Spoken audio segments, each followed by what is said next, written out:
Spengler has this idea of cultures as themselves being kind of superorganisms, and you're seeing this this analogy extended in sort of a more particularized form by people like Richard Dawkins when you bring up the idea of a meme, this idea that the ideas themselves are sort of these living entities and they have an interest in propagating themselves and in inhabiting more human minds. And so the ideas that are best able to do that sort of win out and replicate themselves. Spengler, if we're thinking of culture as a superorganism, with respect to Spengler, the important, I guess, aspect that I wanted to get to today with you was this idea that if they are superorganisms, then naturally they would have sort of life stages that they go through. And yes. If you look at, the decline and fall of empires, there's sort of these, punctuated equilibria. I think that you alluded to earlier, this happens even within the lives of individuals. All of this is to ask you, what stage in our civilizational life cycle do you think that we're in now? Do you agree with Spengler that we're sort of on the verge of a Caesarean age, as we sort of are, and that we are entering sort of the declining phase of the current incarnation of Western culture? Yes. Number one, let me say about on the topic of superorganisms, it may only just be a metaphor with Spengler. It may not even matter necessarily whether cultures are superorganisms, but what matters is that they behave enough like one to justify the analogy, and I think that they do, actually. They do tend to have life cycles where there's a lyrical, sort of naive, inspirational, mythological orientation to the world that creates a few new religions, new burial cults. That's all at the nascent phase, the inceptual phase of each one of these civilizations. And then these myths then guide the entire civilization until the myths start becoming semantically depleted. They start losing their guiding, shaping force because there's only so much you can do with it. It's like just like a living organism, it has a predetermined life cycle. The myths can only be actualized from potentiality so long before the culture gets tired of them and starts falling into this period of what Spengler calls Caesarism, where it becomes extensive instead of intensive now. The intensive phase he calls culture, the culture period, which are the first three phases that he analogizes to the spring, summer, and winter also. So he also uses the analogy of the year, the seasons, as well as the superorganism. So to him, it doesn't much matter whether they behave like years or whether they behave like organisms. They do seem to have a life cycle that ends up in this winter stage of megalopolitan decline, where you get a shift to extensivity, pragmatic concerns such as economics, politics, feeding the masses. Invariably, you have at this stage huge swarming impersonal populations living in cosmopolitan cities that are uprooted from the land. So you have big problems that have to do with how do you feed all these people? Swarming in now from the countryside to these giant megalopolitan cities. And that's the phase that we've been in since the 19th century and the Industrial Revolution, are the rise of these huge megalopolitan cities that have just gotten bigger and bigger and bigger, to the point of where now the city has been exported in the form of our gadgets. As Paul Virilio remarks, you take your cell phone with you, you're connected to the city the whole time. Wherever you go out in the countryside, you find city because you have that phone with you. So the city has been sort of exploded outward and has exported itself, thus ruining the whole center periphery model there. It's sort of become a rhizome, a lateral rhizome of connections. And with regard to the Caesarism, yes, I do think that we are headed for that. I think Donald Trump was a foretaste of that. He reminded me of Crassus, as I've written about the first triumvirate, which was Julius Caesar, Pompey, and Crassus, absurdly wealthy money men. Money plays a huge role in this late stage because it enables such individuals to form private armies. They form private armies who are loyal to themselves, to Caesar or Pompey or Crassus, not to Rome. And each one of them had private armies. So once Crassus went to try and conquer the Parthians in the Middle East and he lost, that destabilized the triumvirate. Now you're just left with Pompey and Caesar. So they have to fight it out in a civil war at Pharsalia, which they do, and Caesar, of course, wins. So now you've got one man standing. So he's going to do it. It's no longer electoral politics. It's no longer the politics of the left or the right. It's the politics of money and then ultimately zoological force. It sort of reverts back to this crude zoological power struggles. That's what Caesarism is all about. You hold the office for as long as you can before someone else assassinates you. It no longer has anything to do with voting. I do see our civilization, it unmistakably bears the characteristics of Hellenistic, the Hellenistic and Roman imperial periods, with these giant cities, mass populations. It's unmistakable. And the concerns shift away from art and metaphysics to economics and politics. Very heterogeneous as well. Yeah, bread and circuses, the Colosseum's entertainment. You got to keep the masses entertained. That is where we're at, and I'm pretty sure some form of Caesarism will emerge out of this. It's hard to know what form it will take, but I think Donald Trump was just like a glimmering of what's to come. So in some respects, Western culture is a relatively young culture, at least compared to aspects of the Far East or Southeast Asia in particular. I wanted to ask you then,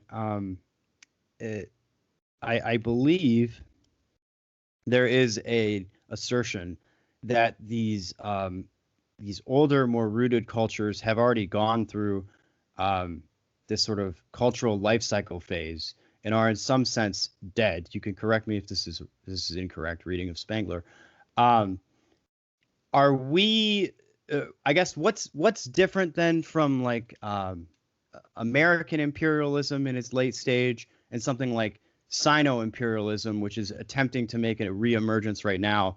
But of course, if this assessment is correct, the Chinese have already sort of been through their cultural transition and are more or less in kind of an eternal malaise. What do you think of that? Yes, those civilizations, China and India, Persia, Iran to a certain extent as well, have all been through their life cycles and have reached a stage of kind of living petrifaction. It's like a petrified forest. They've had their great phases of art and metaphysics. That's all complete. That's finished. You're never going to get any new metaphysics out of China. It's done. It's a done deal. And once something is thermodynamically exhausted, then that's it. You can't bring new life out of it. Something else has to come along to transform it.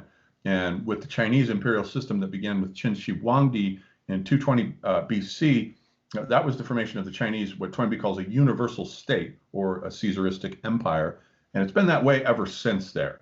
And meanwhile, it finished out its art and metaphysics through the Han dynasty and on down through all the other dynasties, Tang and so forth. Whereas America, so you're right about Western European civilization / American being, in a certain sense, the youngest and the newest. It was born, around the time of Charlemagne, let's say 750 AD, and is the youngest. But from another point of view, it's the oldest because culture originated in Paleolithic Europe. That's where the whole idea of art and metaphysics and having ideas was born, in Europe. So in a certain sense, it actually turns out to be the oldest of all the civilizations, even though that's a different culture. The Paleolithic and the Neolithic are quite distinct from this civilization that began with Charlemagne that we're living at the tail end of right now. So it is very different. And American imperialism still has yet to announce itself in a Caesaristic form that we can then morphologically compare with the Chinese version of it. It's still nascent. It's not quite there yet. It's in its early developmental stages. Over the next century or two, that it will map itself out into a universal state, which I'm quite certain that it will. And Spengler overlooked the Americans, ironically, fulfilling this role. For some reason, he didn't see them as analogous to the Romans at all. He just called the Americans dollar trappers, no past, no future. So I think he thought that it was going to come from Germany. But yeah, so that's my comment on that. Do you think that Western civilization, and I mean, we can do more broadly Western civilization, but also if you want, you can talk about specifically the American context, has lost touch with our own mythos, the sort of rejuvenating force lying beneath our culture that allows us to continue to, transform chaos into order, and renews itself in each generation. Is that part of why there's a sense? I mean, I'll just speak as a young man myself. There's a sense among the young men in particular that we're in a profoundly sterile, anti-vital culture. And I think that has something to do with losing connection to these sort of deeper, well, to our roots more broadly. Do you agree that Western culture is losing, is sort of forgetting itself? To a certain extent, yes. Our myth, let's say what Spengler calls the Faust myth, which is the main myth of Western civilization, this idea of infinite conquest of everything, infinite conquest of knowledge, infinite conquest of space. Infinite space itself has been what he calls the prime image of our civilization that drove the cathedrals up out of the ground. You know, you walk in them and you immediately get a sense of this expansion into an infinite cosmos. And walking into one of those, let's say you could go back on a time machine, walk into one of those, and you would look up and say, this is why we went to the moon. This, you can already see it. It's pregnant here with this expansion will continue throughout this civilization to the moon. We will be the first to go to the moon. It's part of the mythology of the Faustian expansion myth. So, and America has fulfilled that with its, westward ho, its conquest of the continent, has fulfilled that myth. So the myth is still there. The Faust myth is still there. It's still driving our sciences. It'll continue like an echo long after the original motivating spirit has died, and it will continue shaping our arts, our sciences, our need to have an encyclopedic knowledge of absolutely everything. But that's a trademark characteristic of this culture. Other cultures don't necessarily have that. Each culture has a different attitude toward history. Some cultures are ahistoric, like the Greeks and the Indians.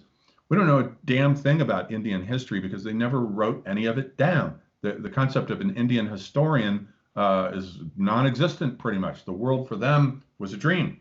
That was their myth. That was their central image, the world as Maya, as a dream. All the statues on their art have closed eyes. All the statues on Greek art have open eyes. So they're open to the world, but ahistoric nonetheless. They have a sense, even though the Greeks invented history, you have to keep in mind that the histories, let's say of Herodotus and Thucydides, these were guys who participated in the very events that they're writing about. Anything that existed before they lived is dumped into the dustbin called myth, and they just dump it into that. Those are the days of the giants. Those are the days, of the Cretans and so forth. So they're ahistoric, not quite to the full degree that the Indians are. It's a matter of degrees.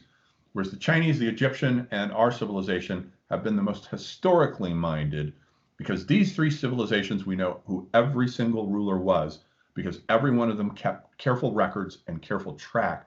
The Egyptians are mummifying their dead, preserving the dead body as a will to the future, not to burn it and wipe it out. So that matters. And so the Egyptians more or less actually invented history because they wrote down everything. Every event that happened is on record there in Egypt. Same thing in China, except there we've had the tragedy of the burning of the books. So occasionally the Chinese collective consciousness will go into this amnesic mentality of wanting to forget everything, so they burn all their books. So there's been a lot of loss in China, as in contrast to Egypt, which never did that. They preserved every single thing. So too our Faustian Western European civilization has a will to the future, a will to conquer space, and it's still going, and it will continue going for a few centuries, I think. Yeah, are we losing contact with it? Yes and no. So maybe we are. Maybe it's becoming semantically depleted, and it will give birth to new internal proletariats that will be new groups that pop up, just like the slaves did with the Spartacus slave revolts in the classical civilization that eventually became receptive to Christianity as an internal proletariat that then emerged out of the chrysalis of the Hellenic civilization and announced a whole new civilization, what Spengler calls the Magian or Judeo-Christian Islamic civilization.